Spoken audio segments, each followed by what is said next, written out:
Assalamu alaikum wa rahmatullahi wa barakatuh. Dear viewers, welcome to a new episode of the Qur'an and Science. With you, Tamer Mumtaz. Welcoming our professor, Dr. Zaghloul Nagar, Head of Committee on Scientific Facts in the Glorious Qur'an, Supreme Council on Islamic Affairs, and our dear friends, Brother Fuad and Brother Mustafa. In this episode, we'll be speaking about the emitted and reflected light.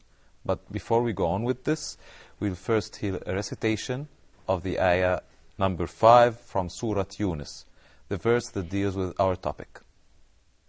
هو الذي جعل الشمس ضياء والقمر نورا وقدره منازل لتعلموا عدد السنين والحساب.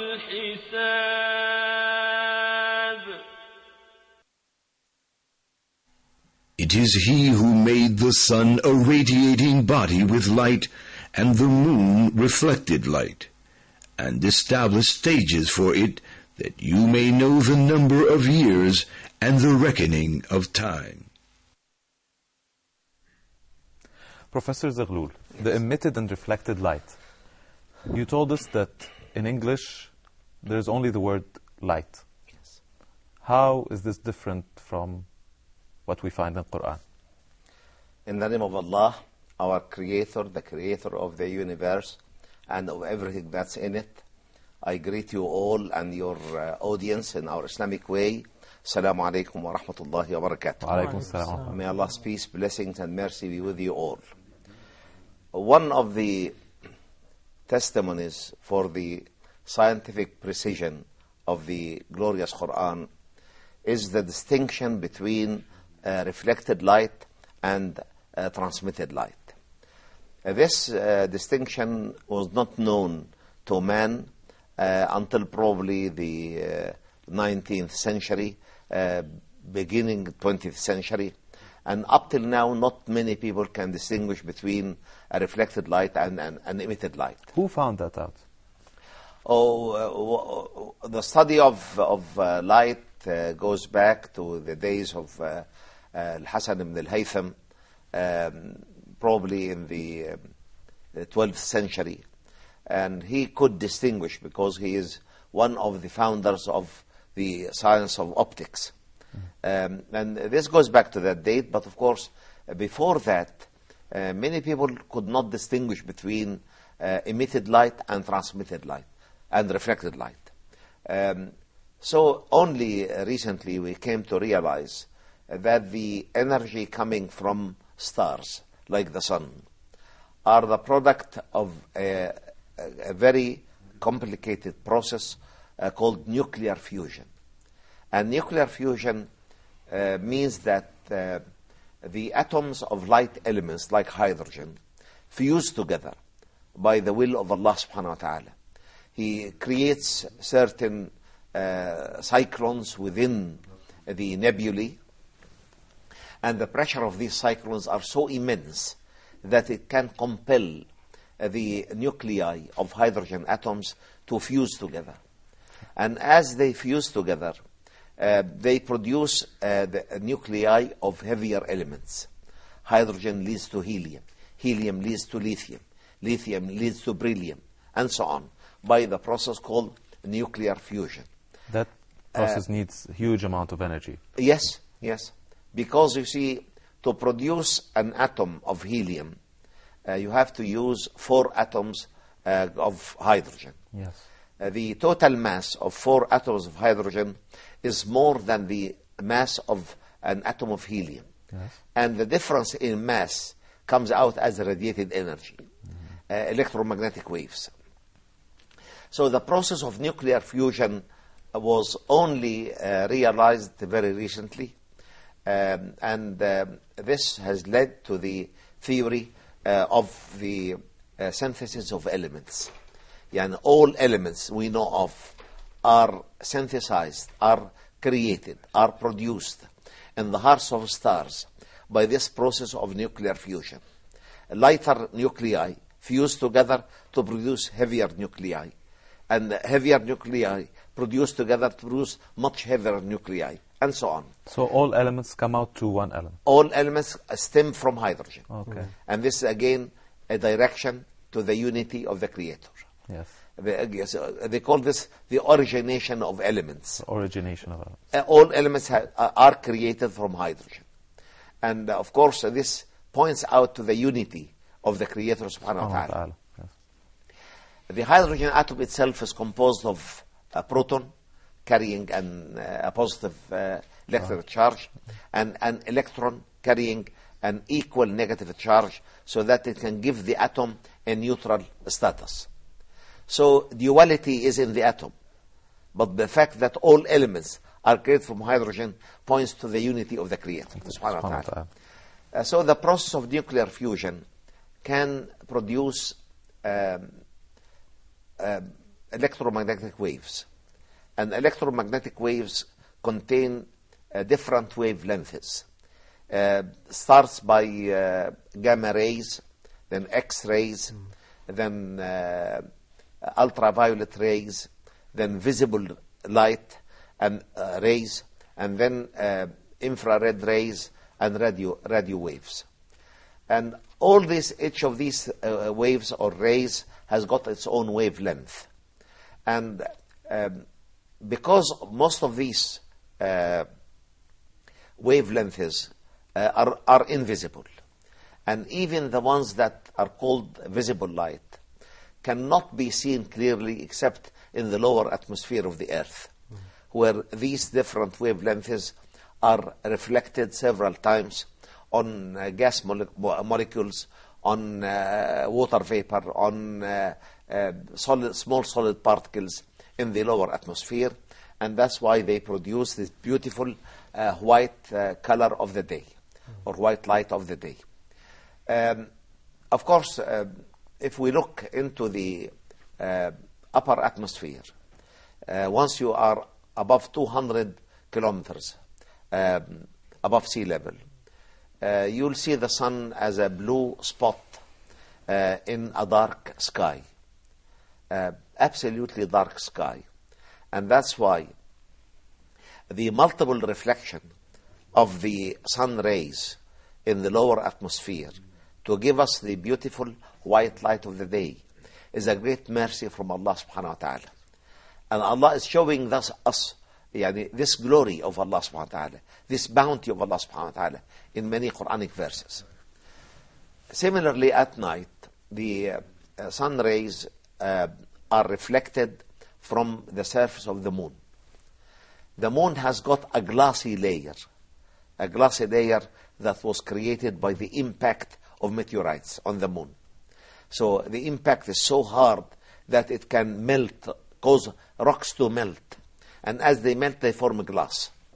And on that glass, or glassy surface of the moon, the sun rays are reflected in the form of reflected light. And that's why we use that reflected light of the moon at night as a means of seeing, as a means of observing things. Yeah. And that's why in full moon, the earth becomes widely lit and becomes so beautiful. Especially in the desert. To see the light of the moon in the middle of the night. So mainly the moon acts like a mirror. It acts like a mirror, exactly. As a mirror, exactly. And of course, up until this present time, not many people can differentiate between an emitted light and a reflected light. Even in English, both are called light. But the Holy Qur'an a book revealed more than 14 centuries ago to an unlettered prophet, sallallahu alaihi wasallam. May Allah's peace, blessing and mercy be on him. And in an unlettered society, clearly distinguishes between an emitted light and a reflected light. And that's why it reads here in the Quran, in Surah Yunus, هو الذي جعل الشمس ضياء والقمر نورا. It is Allah who has made the sun a source of emitted light. ضياء. Yeah, you can't find the difference between ضياء and نور in English. هو الذي جعل الشمس ضياء والقمر نورا. And look at the beauty of distinction between two different kinds of light that, of course, were not known at the time of revelation of that book. هو الذي جعل الشمس ضياء والقمر نورا. The sun as a source of emitted light, and the moon as a source of reflected light. And of course, as I said, both in English are called light. We cannot find another word really for ضياء in English or for nur in English, other than using the terminology of emitted light and reflected light. هو الذي جعل الشمس ضياء والقمر نورا وقدره منازل لتعلموا عدد السنين والحساب. And look at the beauty of that connection, that Allah subhanahu wa ta'ala has caused the moon to pass into successive phases. The moon revolves around the earth, and both the earth and the moon revolve around the sun. And in this process of revolution, you can get the moon at one moment of its history between the earth and the sun. And the lit half of the moon would be facing the sun, and the dark side of the moon would be facing the earth. And they call this eclipse. Once the moon gets out of that, it will have a tiny arc of light at its periphery. And this tiny arc of light increases gradually as the moon rotates around the earth. It increases gradually until you reach a full moon. And these successive stages can define weeks, can define days very precisely. And that's why the Quran says, وَقَدَّرَهُ مَنَازِلَ, and Allah has established these phases for the moon, لِتَعْلَمُوا عَدَدَ السِّنِينَ وَالْحِسَابِ, so that you can know the numbers of years and reckon the time as precisely as you can. So, Professor, the lunar way of calculating the time is more accurate than the other. Lunar month is more accurate than a solar month. But many people think that the year of the Muslims is only a lunar year. And this is not true. Our year is a lunisolar. So that we can reckon the month by the revolution of the moon around the earth. And we can even reckon days and weeks easily by this revolution, by the successive stages of the moon. But as the moon and the earth are revolving around the sun, they see the sun in every month within a constellation, a particular constellation of stars. And with this constellation, we can define the solar month. And of course, the 12 lunar months are slightly less than a solar month, a solar year, by only 11 days. Yes. So because of the proximity of the moon to the earth, reckoning with the moon is more precise than reckoning with the sun. The sun is at a distance of 150 million kilometers from the earth. But the moon is at a distance of an average of 380,000 kilometers. So we can reckon the year by a full revolution of the earth and the moon around the sun, and divide that year into lunar months by the revolution of the moon around the earth. And this is the most precise calendar one can ever use. Yeah. Thank you very much, Professor Zaghloul. Inshallah, we'll be together again after a short break. Thank you.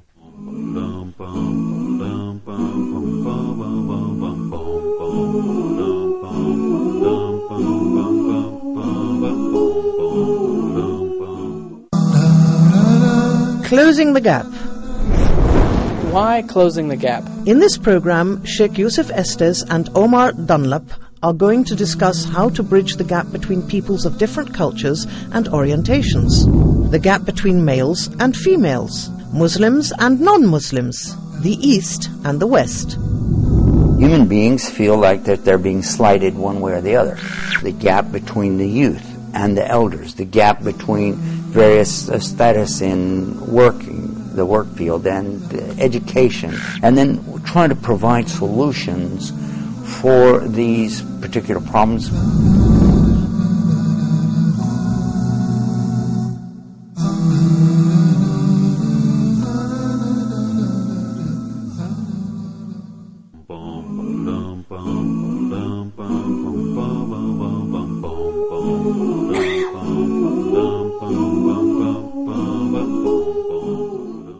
Welcome back, and continuing our conversation with Professor Zaghloul, the emitted and reflected light. Yes. Yes. What do you want to ask about them? We want to continue. We finished that the lunar way of calculation is much more accurate than the solar way of calculation. Yes, but I said that the Islamic year is lunisolar. Yes. Not only lunar. We utilize both. Both. We utilize both. Yes. We utilize the moon for defining the lunar month. And we utilize the revolution of the earth and the moon around the sun to define the year, the solar year. And the solar year is slightly more than the lunar year by 11 days. Yes. Or around that. And 11 days are just an indication to man that nothing is stable in that universe. Everything is changing. And if we stick to the lunar year only, of course we would be missing these 11 days. And we cannot define a full revolution of the moon within a year, except by using the constellation in which you can see the sun during the revolution of the moon and the earth around the sun. So, as I said, the Islamic year is lunisolar.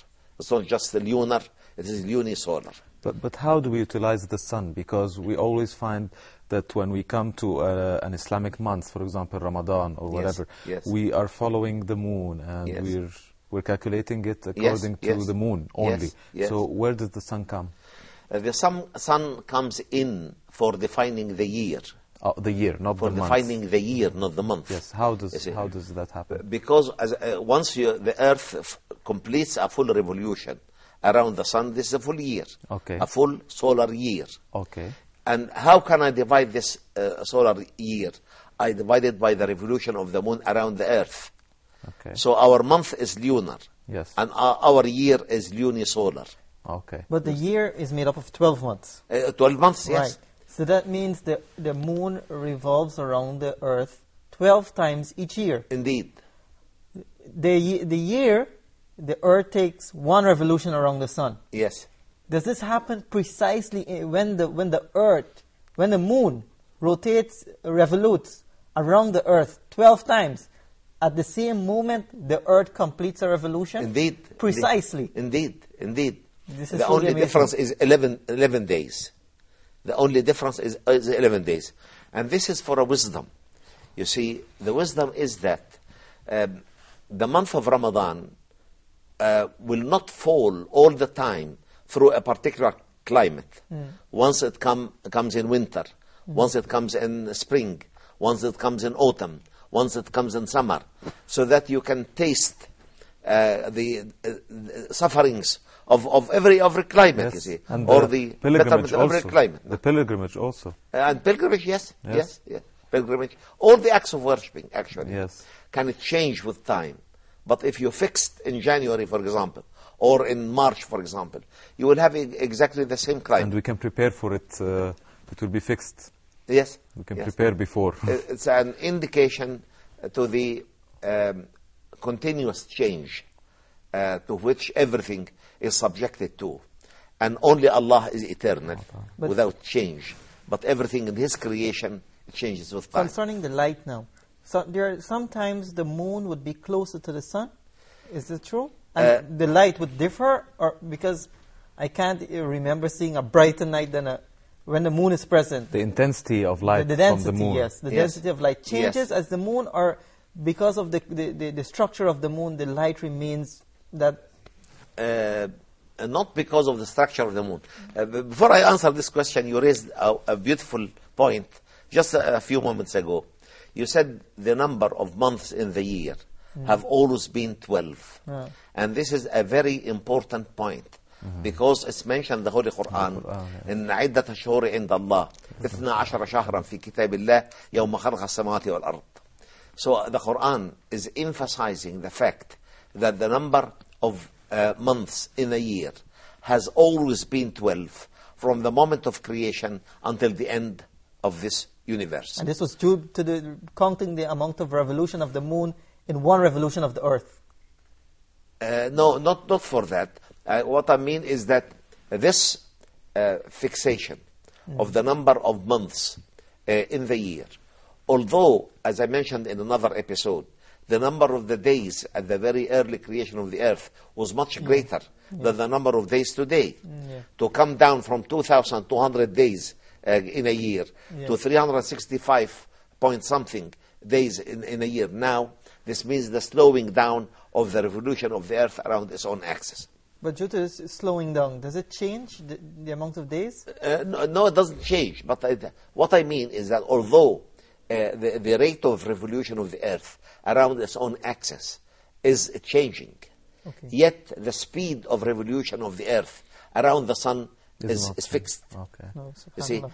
and this is for a wisdom, because what defines the number of months per year is the distance of the earth from the sun. And this distance determines the orbit in which the sun revolves around, the earth revolves around the sun. If this distance was slightly lesser, we would have been burned by the sun rays. If it was slightly Farther. we would have been frozen to death. So really, out of the wisdom of Allah subhanahu wa ta'ala is that He has fixed the distance of the earth from the sun. But the moon is drifting away from the earth at the rate of 3 centimeters per year. And this means, logically, that time will come when the sun swallows the moon.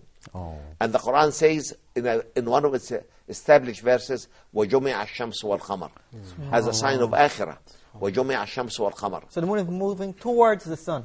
The moon is moving towards the sun at the rate of 3 centimeters per year. And this has been calculated precisely using highly sophisticated equipments. And that's why, logically, scientists anticipate that the sun has to swallow the moon. The moon has to be swallowed by the sun. But like that, Professor, some other scholar will tell you then you can calculate when. No, no, you cannot calculate, because as I said, Akhirah has got its own laws and its own conditions. Akhirah comes suddenly. It does not rely on the universal laws of this life. Yes. You see, the Akhirah, it comes by a divine decree, be and it will be. Come and it will come. So, again, when I publish this, the fact that the moon is drifting away from the sun, and this is a testimony to the fact that the sun will definitely swallow the moon. Somebody wrote to me, this means that you can calculate Akhirah. I said, I cannot calculate Akhirah. Akhirah, the sun will not swallow the moon by this process. But Allah has left that process for us so that we can believe in the reality of the fact that a time will come when the sun will swallow the moon. Yes.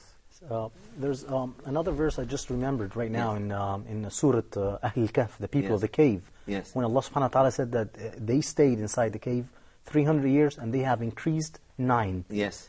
Can you reflect on this, please? You see, this is again a very beautiful point about the scientific precision of the Holy Quran.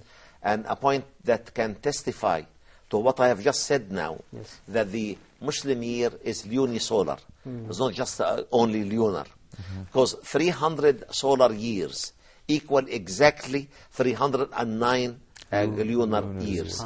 And وَلَبِثُوا فِي كَهْفِهِمْ 300 سِنِينَ وَازْدَادُوا 9. So if you 300 count years, this way or you yes, count that way, yes, it's it's exactly the same. Either or. So 300 solar years equal exactly 309 lunar years. And this again a reflection of the scientific precision of the glorious Quran. But in the Quran, is Allah subhanahu wa ta'ala guiding us towards calculating using the lunar method? Oh, definitely. Definitely. Yani all these notions about the precision of everything in that universe. And when he says, even in this verse, الذي جعل الشمس ضياء والقمر نورا وقدره منازل لتعلموا عدد السنين والحساب. Can it be more clear than this? And he has made this as a sign for you so that you can reckon time and calculate your years precisely. Cannot be by accident. Cannot be by accident. Nothing by accident. No, Nothing no by way. accident. And the other verse ends by saying, ما خلق الله ذلك إلا بالحق. Allah has not created this except in absolute truth, absolute righteousness, absolute truth. ما خلق الله ذلك إلا بالحق ويفصل الآيات لقوم يعلمون. Allah is detailing these verses for people who know. Who know what? People of knowledge. Of knowledge. People of knowledge. Yes. Scholars and scientists and Yes. and Yes. It's as if mainly these people will understand these verses. Well, you see, Islam is advocating seeking knowledge. Yes. Through the Holy Quran and through the Sunnah of the Prophet sallallahu alaihi wasallam, we find many, many verses that exalt knowledge and honor seekers of knowledge. And Quran says, هل يستوي الذين يعلمون والذين لا يعلمون? Can they be equal? Those who know and those who do not know, they cannot be equal. And of course, the Prophet sallallahu alaihi wasallam, in many, many sayings of his sallallahu alaihi wasallam, has encouraged Muslims to seek knowledge throughout their existence, because it's only through knowledge that you can study that universe and can reflect on the greatness of your Creator and reflect on some of the qualities of that Creator who has created this vast, immense, orderly universe according to a fixed plan of His, and nothing is chaotic, nothing is out of order, everything is running for billions of years. The moon is revolving the earth and moon revolving the sun, the solar system revolving around a center of the galaxy, and the galaxy is revolving around center of a galactic group or a galactic concentration, and so on. So everything is precise, everything is very, very carefully calculated, everything cannot go out of this order, otherwise the whole thing will collapse. But the sun's light, the moon reflects the sun's light. Is there any other star the moon can pick up the light from? For example, is there any star that has the power as the sun? Oh, definitely. There are stars much larger than the sun. We call them the supergiants. And the supergiants, out of the mercy of Allah subhanahu wa ta'ala, they're very far away. Oh, they are very far. Because if they are close to us, they will burn us. So they also, they can't reach, the rays cannot reach the moon. The rays cannot reach the moon from the giant stars. It may reach the moon, but of course it will not affect the light of the moon as Like the sun affects it. Why is that? Why is that? I beg pardon? Why is that? Because of the vast distances. Yes. Okay. You see, the nearest star to us after the sun is 4.3 light years, and the light year is 9.5 million kilometers. So you could imagine, not close. they are far away from us. That's not close. And that's why Allah subhanahu wa ta'ala is mentioning something about the greatness of His creation by giving an oath by the positioning of the stars. Yes. فَلَا أُقْسِمُ بِمَوَاقِعِ النُّجُومِ وَإِنَّهُ لَقَسَمٌ لَوْ تَعْلَمُونَ عَظِيمٌ. And inshallah we'll come to this in another episode. Inshallah. You wanted to I say? just want to ask about, you just said that there's another star that is, or stars, Yes. that larger than the sun in different groups. Oh, definitely. Yes. Oh, there that are means, many. That means that we have maybe, just want to listen to your... Maybe what? Maybe we have another life over there, maybe another... As I said, Allah says clearly in the Holy Quran that He has spread life in that universe. And no intelligent person can imagine that we are only in that vast universe. Because the earth is a tiny little speck really of a grain of sand in an endless ocean of sand, you see. And of course, logically, we can accept the idea that life is spread everywhere. But as I said earlier, it's in the form that does not necessarily be of exactly the form of this earthly life. Yes. It has to suit the conditions on these planets or in these different heavenly bodies. Very good. And, okay. No, continue, please. I'd like to emphasize here that the fact the Quran tells us that Allah has spread life in the universe does not mean that we have to go beyond what is being spread after UFOs and the green man. And these are fantasies that are not linked to science and cannot be scientifically proved. Okay. Thank you very much, Professor Zaghloul, for your time. And thank you, Brother Fuad and Brother Mustafa. Inshallah, till next episode. Thank you. Assalamu alaikum wa rahmatullahi wa barakatuh.